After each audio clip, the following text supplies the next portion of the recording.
Onsoň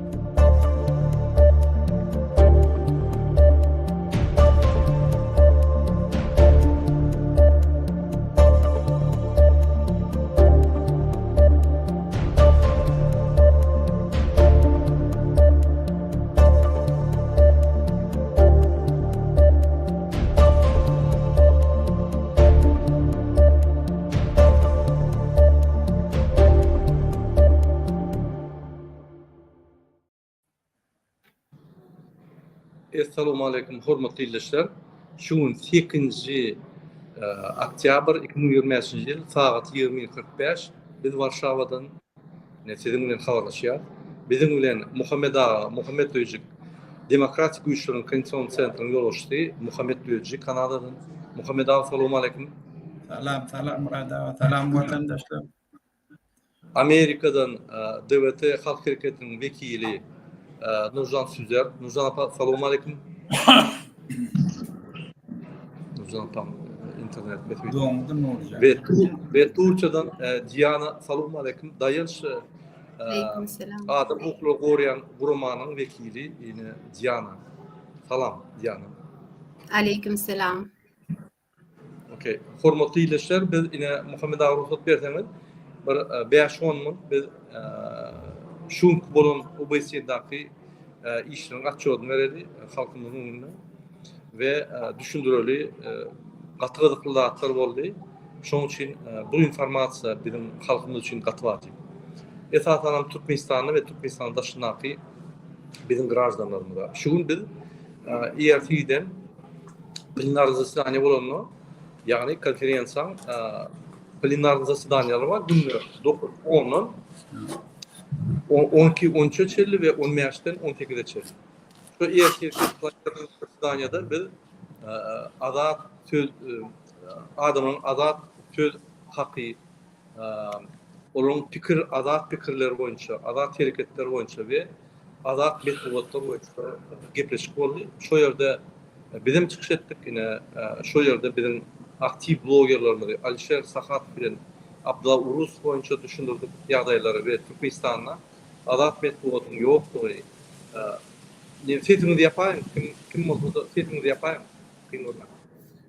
Azat metodynyň ýokdugyny, azat sözüň ýokdugyny, azat hereketiň ýokdugyny biz düşündik. Oňdaşyndan biz ary kesmelerde bir topar hökümetler bilen görüşdik. Men hökümetleriň atlaryny aýtmaýyn. Bir 4-5 tane hökümetler bilen görüşdik. Mine ýalňyja bu torpy dowuşuklary.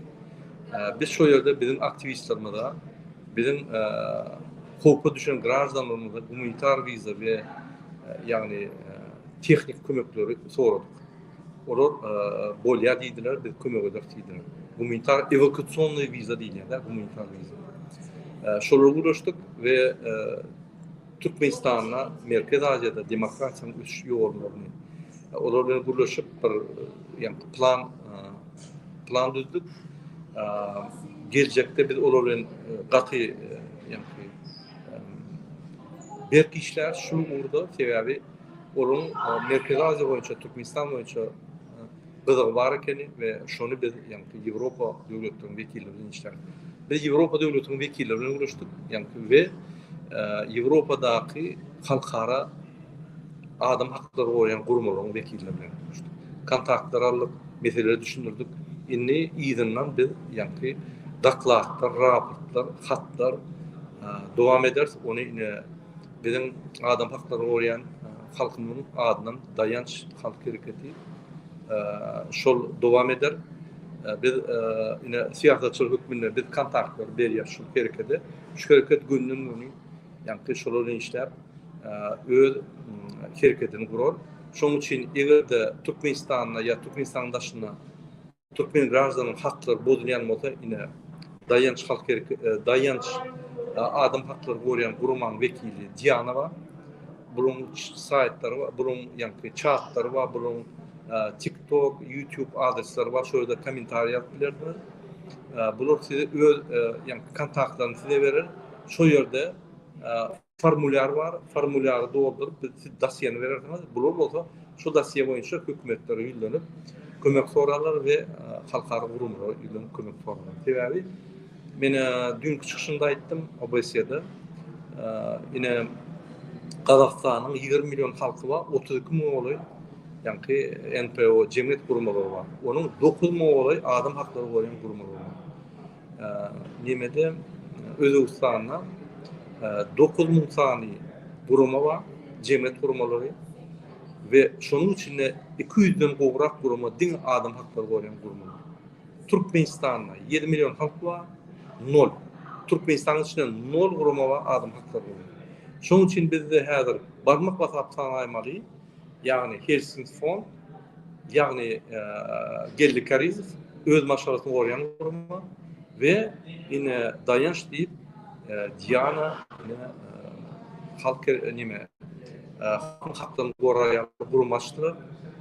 Şular häzir organizasiýony stadiýada gurumalary nedip bolsa gurumalary statusal öňürü derler we beýleki hökümetler bilen gönden göni Ýewropa Birleşiginiň adam haklaryny gorýan gurumlar, Amnesty International, ýagny ONUň bölümleri, Human Rights Watch, operator hökümine bir topar gurumlar bar Ýewropada.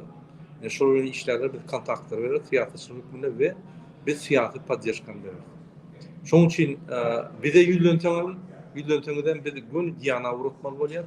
Men öz efirlerimde, Muhammed ağa öz efirlerine biz şunun koordinatlarını berer. Hökümet uratda videolarınız barmy, TikTok ýa-ni ýüzlenişiňiz barmy? Näme bolsa şolaryň kontakty girin, olaýlar haýsy dokumentler berip, şu dokumentleriň esasyna biz halkara gurumlara ýüzlenip, şol ýa-ni Türkmenistana ýuridik başçylar edip biz sizin haklaryňyzy goýar. Ýöne bir zady unutmaň, Türkmenistanyň içinde siz prosedurany geçmeli. Diýmek, siz prokuratura ýüzlenip görmeli.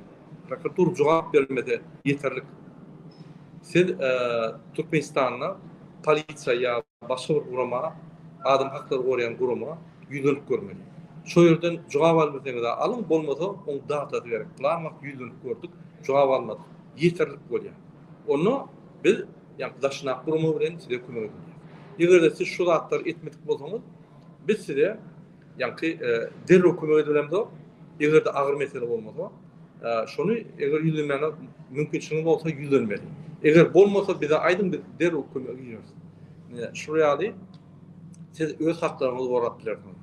Men ýene bir gezek ýatladýan Türkmenistanyň içindäki grażdanlara.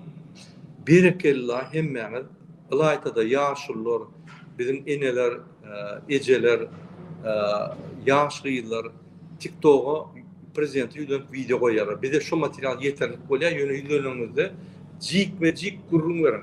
Ne şeýtlik bolmady, şunu etdik bolmady diýip bu jik düşündirin. Bize şu maglumatlar gerek. Biz halkara gurumlara ýüzlenende sizin videolaryňyzy we sizin videolaryň esasyny kiçik analiz edip biz ýa-ni hökümetlere berer. Hökümet Türkmenistanyň hökümeti bilen gürleşmäne ansat bor we argumenti basyş etmäne ansat bor. Sebäbi Türkmenistan OBS'daky bir topar konwensiýalar bolşakdy. Onuň bir topar konwensiýalar bolşakdy. Borç şonu etmäne. Eger borç etmese OBS'den hok goýarlar. Sanksiýa başlaýarlar. Şonuň üçin şu sanksiýadan iň esasy ýöneki ýoly hiç kime pul bermeliler. Siz ýüzlenişleri dogry etmeli. Şonuň üçin Diana bilen habarlaşyň, Diana hökman kömek eder. Ýene bir gezek haýyş edýän bizim Türkmenistanyň içindäki ýaşlar, gyýlar, oglanlar. Biz esasanan sizin üçin görüşýär. Sizin geleceğiniz üçin. Sizin häzir hiç ýyly perspektiwaňyz ýok Türkmenistanda. Hiç ýyly geleceğiniz ýok. Bu ýaşda bu energiýaňyzda eger geljek bolmasa siz energiýaňyzy gidip daşar ýurtda bu ýaly işler ýöne energiýaňyzy bir derek sarf edersiňiz. Bir derek sarf eden soň bir 10 ýyldan düşünürsiňiz. Wagt ölmeli kenim, etmeli kenim. Öz watanyňda ýaş spesialist bolup, öz watanyny ulullyp, öz watanyna hyzmat edip we öz watanyňda biznesmen bolup, öz watanyň watançysy bolup edeniňden gowzat ýokdur. Daşyrda gidip ine pul gazanyp, maşgalany eklep ýöne ölme diýýäli durmuşyny ýaşap geçmek bu bir derek zat. Hiç ýyly Yak manisi yok. Anladın mı? Manili yaşayacak bolsaňyz, siz palnatsenle hakly yaşamaly. Sizin sagdym bolmany hakyňyz bar. Bize ekologiya yok. Sizin medisina muhtalmany hakyňyz bar. Bizim tebi varlıklarımız günne gidip dur. Gece günne 100 milyon dolarlap gidip dur daşırdı. Şu pullar gelip medisina tölemeli. Sizin bilimleriniz yukarı olmalı. Yine biz size götürüldük önkölek çıkış edilmediler. Her yıl 500 adama çeldi. Biz yığınap Türkmen hükümetler Oxford yani sar özümüz yollar. Hükümet pulunu töler. Yönetimin borcunu gelen soň 5 yıl hükümete hizmet etmeli. Ol biz özümüze imsit etdirimiz bolýar. Häzir kunna o pullar Türkmenistana maşenikler gelip burwan bilen kontraktlar edip Türkler ýaly oglak gidýärler. Näme etjek onu birine berip öz halkymyza bereli. Bizim diplomirny nimelerimiz bolsa Türkmenistany edil, zryf ederler. Men ýalňyşa dostum bilen ulaşdym. Yani Gazakstan'ın pravozashitik boýunça şol düşünürýär Gazakstanyň içinde ýakynatdyr. O ýerde hökümeti işleyen adamlar Sorbonna'ny oturan, Oxford'u oturan, Cambridge'i oturan almy olany işleýär, ýaş olany. Zryf edýärler. Biz ýa qagy bulanamyk diýär. Biz prawa oturamyk. Biz insan nomerini berýär diýär. Polisiýa köçede görýär. Biz näme etsek internetde diýersin. Sen yani dokumentini çalışacak mı? İnternette dolduryan, suratı şeyli dur taraftan alyan, 15 minuttan baryan eğer dokumentini rastlaşatın. Pasportun ya pravan tayar eyyem. Barmakan eyyem tayar. Tilin boryan mı? Korrupsiya yok. Ne şu yani bu yani sıfırboy sistem. Kazakistan'da ministerstva intellektual собственности var. Yürütme ministerstva var. İskuslu intelekt boyunca. Olur bir yılla 1 milyarda goloy tiyade teknologiyalar satyan ekeni. Rossiya beylik devletleri. Unutmayın. Ministerstvo intellektual развития şol ministerstvo programmaları edip hükümet programmalarını edip beylik devletleri satya 1 milyar dolar getirýär. Bir yılla. Biz o gazdan bilen yok newitten aldı. Şu 8-nji ýylyň benzakolonka. Biz ösmeli, bizde alaç yok. Biz halk boljak bolsak, biz döwlet boljak bolsak, biz ösmeli. Ol el çarşyp bagşly bolayım, bir bizçe yok, bir türkmençe yok, bir haramzada el çarşyp arkada şöhret diýmeli. Bu maskarçylyk. Bu ýollar türkmeniň ýolu Allah aýtady. Bu gurbanyň ýolu, yallak.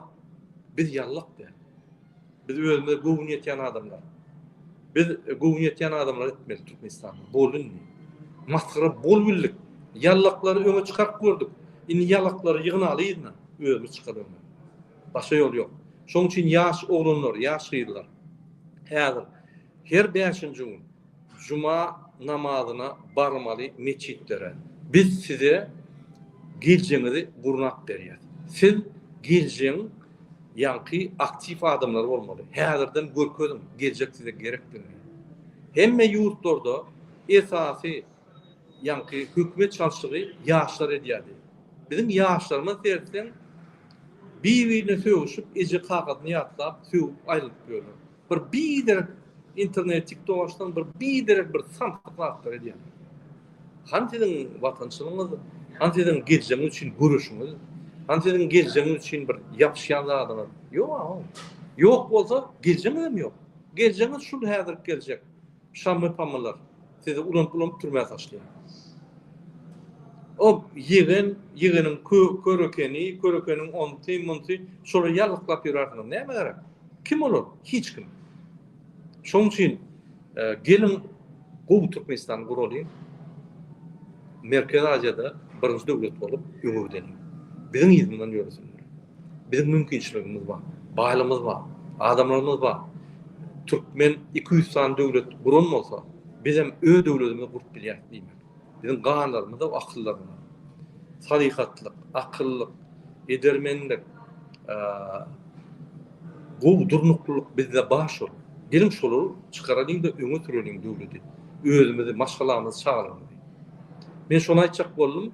Şoň üçin umumy beýerde OBSE-de döwletler, Ýewropa döwletleri bizi podдержка edýär.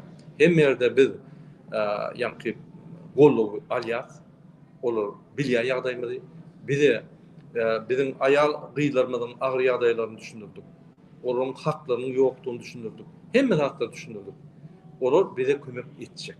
Inni biz herekete girmeli. Biz açyk ýardım etsek, bizi derri gollaýar. Eger biz bütün dünýä gollasa, onu bolup bolýar. Şoň üçin öňe çykdygymyz arkadaga öz statusyny gaçyk edýär. Serdar oňy ýerden tüplenip gidýär. Bütün dünýä bizi gollýar. Öňümüz açyk häzir. Hiç şart bizim öňümizde böwek ýok. Diňe çykmaly. Her 5-nji gün juma namazyna baryp ýygnanyp başlanmaly. Şo. Biz öňe çykmaly bolýar. Demek aýtjaklarym şu. Lala ine söz berýän. Спасибо. Всем здравствуйте. Обращение хочу обратиться ко всем туркменистанцам. Туркменистанцы, вы же видите, какой беспредел идет в Туркменистане. Позорят нашу нацию. Нигде нашу нацию ни в одной стране сейчас не уважают. Хотя мы такие были все уважительные люди. Все, где слышали, что мы из Туркменистана, с уважением к нам относились. Бектурмухамедов нас унизили до такой степени, что нас уже, как о туркменах, никто не знает. В смысле знает, но как об униженных туркменах. Обращение к женщинам, у кого сыновья работают, чиновниках, в военной системе. Пожалуйста, остановите этот беспредел. Объясните своим сыновьям, что нельзя позорить свою страну, нельзя уничтожать свою нацию. Насилуют женщин, понимаете? Матеря, пожалуйста, мамы, сестры, жены, остановите этот беспредел. Тоже все зависит от вас. Спасибо большое. Muhammed ağa, biz size berýär, ondan men gyýlar berdim. Aýdy. Salam vatandaşlar, salam yana gatnaşajylar. Men birinciden Lale İmrat'tan ören minnettar gowşuun Murat çykyş etdi.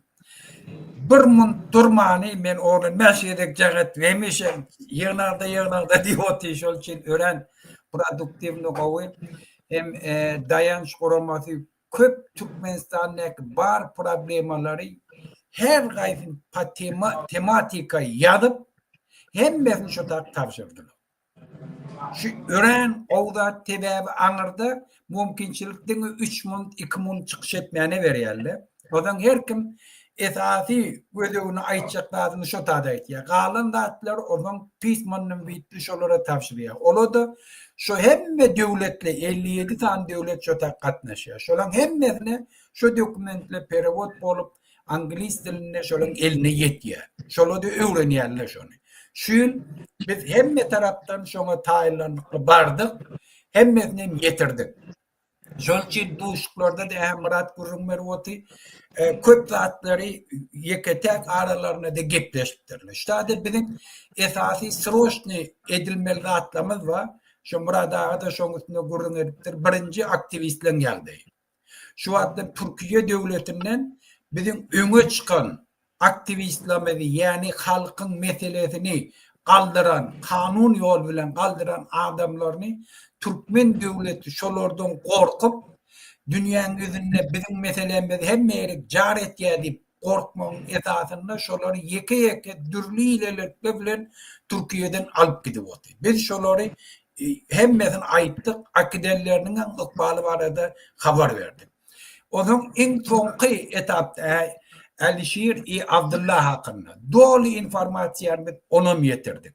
Şoları sroşna şu an tapmalı sebebi Türkiye devleti aydanak nira uzaratonu nem olanı tutarları özler Türkmen devletim zainteresi olan devlet hiç aydanak şöyle öz grajdarlarının ıkbalını ayırlığını bir tufur haberlerde Türkmenistan'a dik geliyor. Şu zatları bir detalını emretini getirdik. Üçüncü şu mesele boyunca şu an kalan aktivistlerin ıkbalı anırdı. Şolum canlar kovup. Haçana çellin biz karışıp oturmalı. İnni yine bir hilelikler bilen, yine bir tofur biavrayçılıklar bilen kanun bulma, inniki aktivistlemede alıp giderine nem için biz karışmalı dünya cemiyetçiliği. 57 tane devlet yığınan şeylerle imin adam hukuklar deklarasyonu vardı. Gurrun ediliye. Gözünün önüne de adamlar alıp gidip oturdular. Dine adam hukuklar deklarasyonu kolladı olacak. Bu mümkün. Akla sığacak zaten. Şunu biz getirdik. Şunu emosyonalni getirdik. Düşünür yana ettik. Şol için bir meseleni aytdım. Dördüncü mesele biz şu an üstüne karışık olan, karışıyan dadımız ne? Türkiye'de yüz binlerce Türkmenistanlı biz dokument yaşıyor. Şolar biz dokument yaşamalı değil. Hakkı yok biz dokument Türkiye'de yaşamalı. Dünya cemiyetçiliği, dünya demokratik devletleri şuna bir tefavut bulup bilmeyenler. Şolun borçları şolara dokument vermeli. Ya Türkmen devletine mecbur etmeli şolara dokument verir yani. Ya Türkiye devleti bir il edip şolara dokument vermeli. Ya da bütün dünya milletleri kuruması yürüyte bölümü şolara dokument vermeli, şoların bağını çözmeli. Eğer şolar iyice şeyin vermesen, kesel olanlarını kesellerini çiğd etmesen, çağalarını oku yerleştirmesen, Türkiye'nin içinde pristüpleniyor ötüyor. Şu hem mekşade belli, o köre de belli, kere de lale de belli. Şol için şula yığınanışıp milyonlarca dolar çıktı, yığına geçirip de, şu meseleyi çözmeyecek olsalar, şu yığınakla biderek, biz şuna getirdik şoları. Şolan bağını çözmeli, şoları ispiyseğini almalı, kimin dokumenti yok, şoları ona vermeli, on uçuyotunu almalı, Türkmen devleti bilen gepleşik etmeli, ya vermeli, ta şu Türkmen devleti şoları dokument veriyençede, on abyazın şoları uçuyotunu alıp, şoları dokument verip, kanun esasında işler yanına etmeli, iyi kıyınçılıklarından çözmeli. Biz şunun da bir vatsi edecek oluyor. Şol için Türkiye'de dayanış topor döredi. Dayanış topora yüzlerinin başka devletleri hemen dayanış toporu şu an sizin meselenizi çözmek için hem devletler bile marakatnaşı kurnattırdım. Prava zaşitni kuramaları bile marakatnaşı var. Şol için şulara ne çıkıp ardağınız var olsa şonca da onun reaksiyası şuna çal güçlü yerlikli şun bağımlılığına düşünürler. Şol için ben aytacak olan adım şu değil. Vatandaşlar hiç zaten çekinmeyen bar meselelerini aytmalı. Aytmasanız hiç kim ünit vermiyor. Siz ne çok çıkış edip YouTube'da, TikTok'ta yurdun içindeki meseleleri ne çok beyan etseniz şunca bizim gepimizin bahası oluyor, kıymeti oluyor. Şunca da demokratik devletli Türkmen devletine başı edip biliyorlar. Ey sen problemi yok diyen her gerek gelende. Ahaneke problemla bara biz şol için her gerek ştada yığına geçiriyek. Siz getirip iyidiriyek, içiriyek, yatacak yerinizi veriyek. Pulunu tölavotuyuk. Bir tofar rasfotlar etiyek. Neyim için sizin yurdunuzda parakatçılık olur yani. Akazı bütün halk aç gidip. Bütün halk nidavol neseden. Münlerce problemler var. Neyim için şunu çözmeyen deyip bunu olan üstünde odan kıygırıp başlayanlar vatandaşlar. Şu reaktörlere doğru düşünün. Şol çiğnem 57 devlet yığınlaşıp her yıl yığına geçiriyorlar şu meselelere mağara alıp bakmışlarlar. Şol için sizin sesiniz çıkarmanız esasi meselenin çözüyenler. Sizin koşuya çıkmanız, sizin kanun esasında yürüyüş etmeniz, köplük bolup bilelikte hat yazmanız, dünya kuramalarına yüz tutmanız, sizin meselenizi çözmeniz. Türkmen devletinin dünyadaki alım borçnamalarını yerine getirmeyene göz gönü bağırlar. Şoları mecbur etiye öz alım borçnamalarını yerine getirdiler. Sağ olun vatandaş. Hoş sağ olun Muhammed ağam. Indi men sözü Nurcan Süzer, Nurcan Apa vergen. Nurcan Amerika'da devlet halk hareketinin vekili. Nurcan Apa söz sözden ayrılın. Yine bir gezek salam vatandaşlar. Bugün bizim aktivistlerimizin, yoldaşlarımızın Polşa'da ikinci günü. Dün o yerde vastuplenye oldu. Bar bolup geçen Türkmenistan'daki yağdayları anlattılar, ayttılar, halkın sesi oldu. Bugün başka siyasetçiler bilen, başka Orta Asya siyasetçiler bilen gepleşikler geçirttirler. Katı goy. meyveli gepleşikleri pasap ediyen. Yöne bizim inha şu Murat Kılıçeviç Kazakistan'la değiştiriyor. Murat Kılıçeviç vardır o tayda diktatorство var yok diyecek gel ama ol yegatı doğudan ösen devlet Türkmenistan'ın hiç kaptandan geçen o. Sebebi inha beyatten seyretsen Amerika'dan onlar hem pullarını любой точка ider biliyorlar. Вестер dedi, Manigrem dedi, Rio dedi, hem yerleri öz kardeşlerine, zatlarına iyi verpeliyorlar. Türkmenistan, ama Türkmenistan'a ol pitikli yok, iyi verpolunu. Onun yine de свободно adat girip çıkıp biliyorlar. Yolları açık, samalyoda bilet alıp gidip gelip biliyorlar. Bizde on yılda yok. Yine de bir çekli hemmeden. Şunun içinden bir yerde Türkmenistan Kızıl Spisaga alındı. O tayının halkı, Türkmenistan'dan gelen halk bir yerde okudu dik geliyorlar ya da gedeneci dik geliyorlar da galiyalar bir yerde.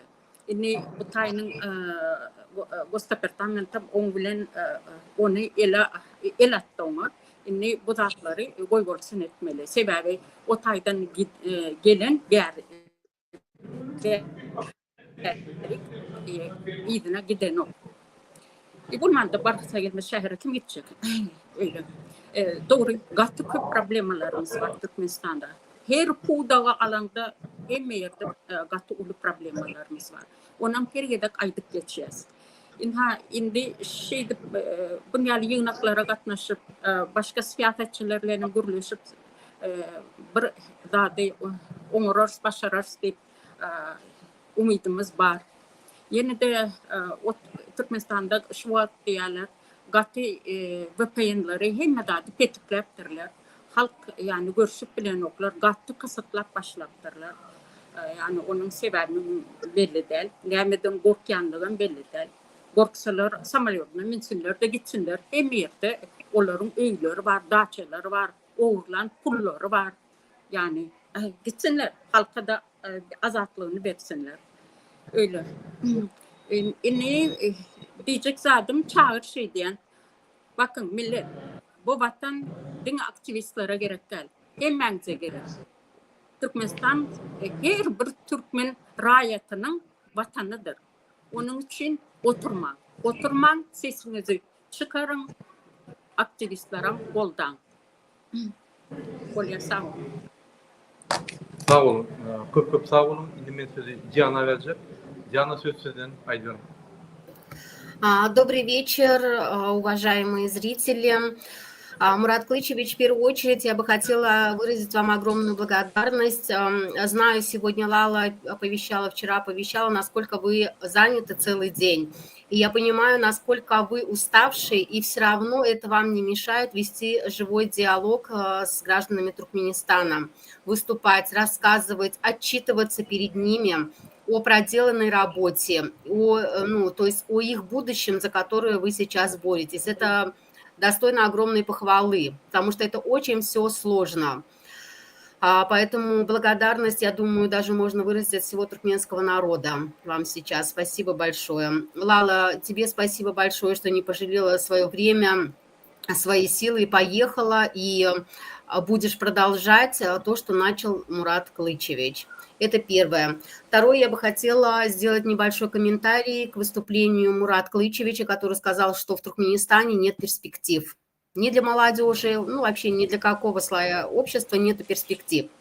Однако, уважаемые граждане Туркменистана, я хочу, чтобы вы знали, за границей для вас тоже нет перспектив.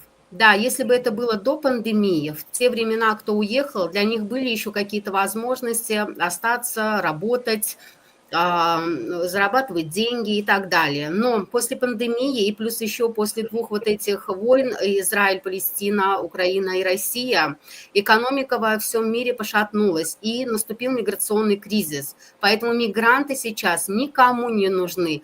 Поверьте тем, кто живет за границей, спросите у них, какие проблемы интеграции, проблемы финансовые они здесь испытывают.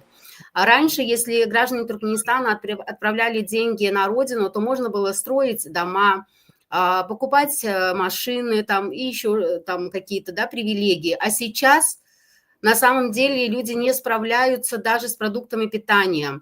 Я смотрю очень много роликов, когда люди отправляют домой деньги и уже даже берут в долг свою зарплату, чтобы отправить в Туркменистан, потому что цены на продукты питания и на товары первой необходимости растут.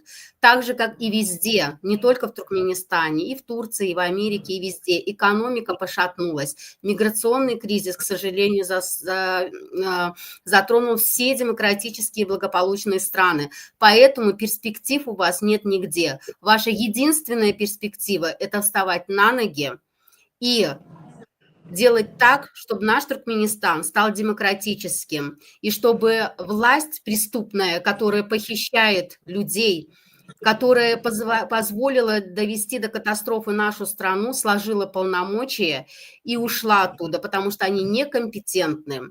Мы не хотим такой власти, мы за вас не голосовали. Бердымухамедовы, вы не думайте, что мы остановимся. Мы не остановимся, мы донесем до всего мира о всех ваших преступлениях и геноциде над туркменским народом. Граждане Туркменистана, призываю вас, заявляйте о своих правах. Вы не одни, мы вместе с вами, мы вас поддержим. Благодарю. Спасибо большое, Диана, огромное спасибо. Мы вот с Аллой сегодня целый день работали, старались все права наших граждан, которые возможно защитить здесь, озвучить их везде. И надеюсь, что мы смогли достучаться до многих, объяснили ситуацию. Поддержка везде есть. Все прекрасно понимают, и они больше нас осведомлены о ситуации и готовы нам помогать. Поэтому первый шаг – это гуманитарные визы всем активистам, которые находятся в тяжелой ситуации. Второй шаг – это техническая поддержка. И третий шаг – это наш народ должен сам вставать. Они готовы поддержать в этот же день наш народ. Как он станет. Поэтому бояться не надо ни какого-то полицейского, ни какого-то МКМшника. МКМшник, полицейский тоже, вы за его будущее боретесь, когда вы встаете. Поэтому они должны понимать, что мы боремся за их будущее тоже. Потому что они могут избиты шамы-памы на улице прямо при своих коллегах. Они могут оплеваны там быть. Они могут деморализованы там на месте. Зачем нам такая жизнь? Кто они такие? Они что, выше Конституции? Они что, выше законов? Кто они такие? Гурбанул Бердымухамедов преступник, убийца. Он убил Ниязова, захватил власть и теперь устанавливает свою монархию. Сейчас свою дочку тянет или в МИД, или на пост президента, неизвестно, куда он тянет, но однозначно он ее привел уже. Она имеет уже статус государственного деятеля. А ее кто выбирал? Кто ее поставил? Он сам говорил, что не более одного человека должны работать в государственной системе, да, родственники не должны работать. Он своих всех родственников принес, их больше 50 человек. Кто нами управляет? У нас нету государства. У нас есть кучка чуйрук тохуми, который нами управляет. Кто они такие? Кто им дал это право? Никто. Нигде не написано. Ни в Конституции, ни в конвенции, которую подписал Туркменистан, не написано, что они должны управлять страной. Сменяемость власти должна быть. Он уже с 7-го года, сегодня 25-й год, уже прошло ровно 15 лет, как он там. Он должен исчезнуть с политического поля. Хватит. Натворил чудес, он должен исчезнуть. Поэтому Туркменистану нужны реформы, перемены. Не будут реформы, перемены, нет перспективы этого государства. Туркменистан не перспективная страна. Там жить нельзя. Все будут уезжать оттуда. Сегодня твой брат уедет, завтра мама уедет, завтра сын уедет. Как ты будешь жить? Семья разрушается. Все наши корни разрушаются. Ради этого мы живем. Каждый ищет свою лучшую жизнь. Почему мы должны искать туркмены, уезжать в Туркменистан и искать лучшую жизнь в Европе?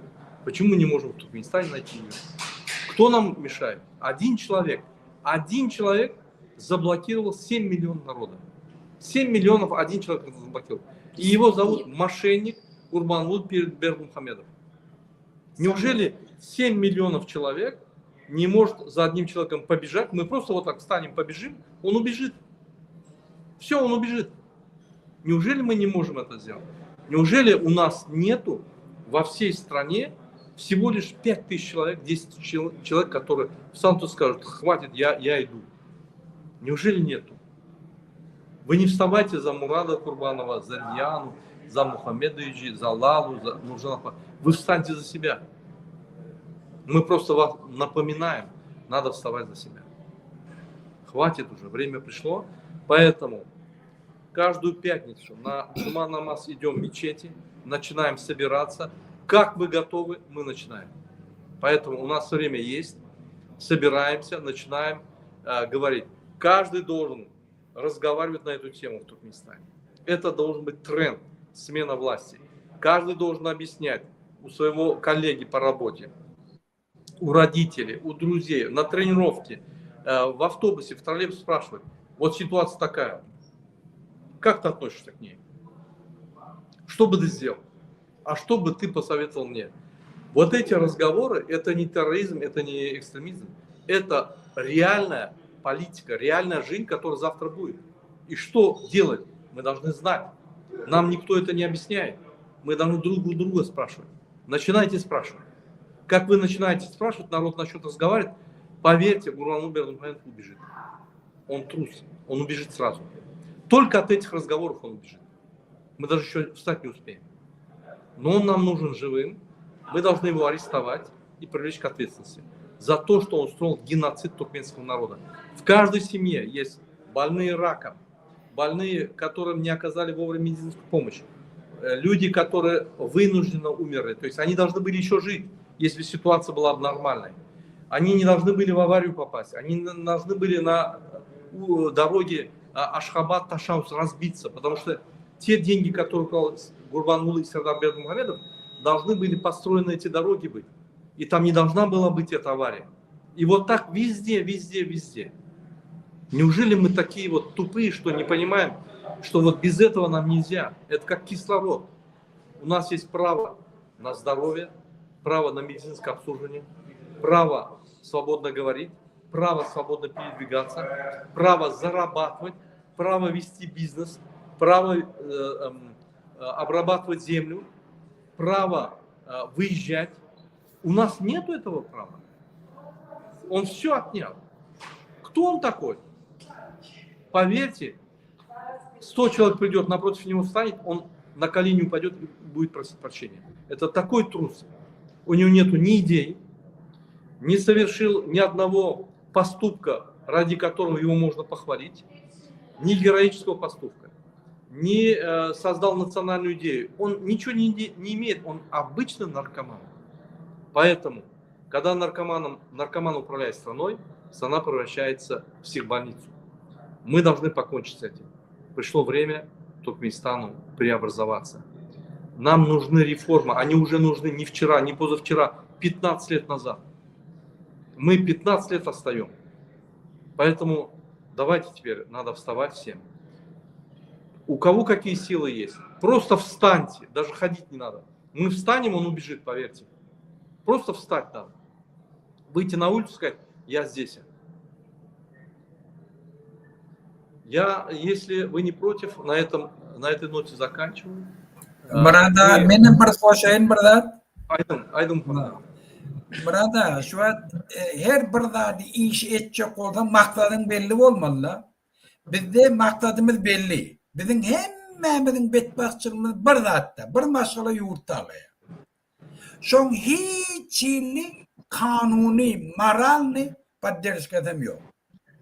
Hiçbir devletim, hatta şu Putin kollayadı, Putin hemen kollamıyor. Putin dine drone için kollaya. Biz Putin bilen gelişirt gerek oldu. Putin Kazakistan bilen işleşi otira. Kazakistan'da halk bir tane imigran Kazak gördünüz mü? Közenip veren Türkiye'de gördünüz mü Kazak'ı? Нет, абсолютно. Yok, hiç yerde eşitmerdiniz. Bir dokumentsiz Kazak gördünüz mü dünyanın yüzünde? Dine Kazakistan'ın Kazak'ı da dünyanın Kazaklarına bir Kazak, ben Kazak diye Kazakistan pasportunu vereceğim. Şunu gördünüz mü? İnmiş olam diktatı yani Nurcan'a hava. Bir adam debi. Şol için şu bilen oturup salamlaşmaklık hem kiçilik eýär. Göne çäresiz otylar. Çäresiz şu bilen salamlaşmaly bolýar. Näme için? Tebe biz çözemde. Biz özümüze gelemde. Biz ayna seyredip bırdat diýeli. Çağam näme için kösenmeli? Näme için men şeýtip Türkiýanyň içinde kösenip görmeli? Näme için men kakam garralygymda kösenmeli? Ýa men özüm garralygymda kösenmeli? Näme için men polisiýa köşede taklap maňa azar bermeli? Men näme, kimmi? Şu ýurdan bilinki. Onda näme etmeli? 3 gedek özüňe gaýtalam, ha biz şundan diýmeli. 3 gedek şunu gaýtalam, şunu biz aýyrýar. Dene jilaniýanyz desedim. Şunu saklayan güýç yok. Hiç zat yok. Şol için bizim aklımızdan ba öňe düşen adamlara hiç yok bolýar şu an. Biz hemme döwletle bilen oňuşmaga potansiýalmyzdan ba ýurdumuzy östürmäge potansiýalmyzdan ba ýoluna bilýär. Biz kosmosdan bir dert getirip ya adamların tapmadık ideýasini ýerine ýetirjek bolamda. Şu dünyadaki bar zatly özün döwletleriň primerini bize ýurdumuzyna ýetirjek. Dige biz aratsa bolmaly. Şonan biz etýär. Şol için watandaşlar dine özüňize bagly. Gelin ayna seyrederken men çağamı kösemeýänini, ayalımı kösemeýän, ejeminde melek kösemeýän, inni hukumet gelip yeke televizyona geçirip hukumetin içindeki işleyen adamları, dudağa düşen adamları bir abara yedip oturmasın diýdiňler şowunam gutorýar. Gelin hem şonu edeýin. Я тоже бы хотела закончить свое выступление напоминанием об Алишере Сахатове и Абдулла Урусове. Пожалуйста, уважаемые граждане, эта тема не должна уходить с повестки. Алишер Сахатов и Абдулла Урусов – это активисты, которые были вашим голосом. Пожалуйста, они недостойны того, чтобы эта преступная власть их убила. Бердымухамедова, мы не замолчим. Эта тема будет звучать во всем мире. Спасибо всем присутствующим. Bizim halkımızda köp taňarak dünýä. Biz halk bolup öz ornumuzy almaly. Şoň üçin inni ýatman trolliňini oýanyň. Hoş sabun hemmäňde inni kepleşikler çeldi. Öyle hoş sağ olun. Sağ olun.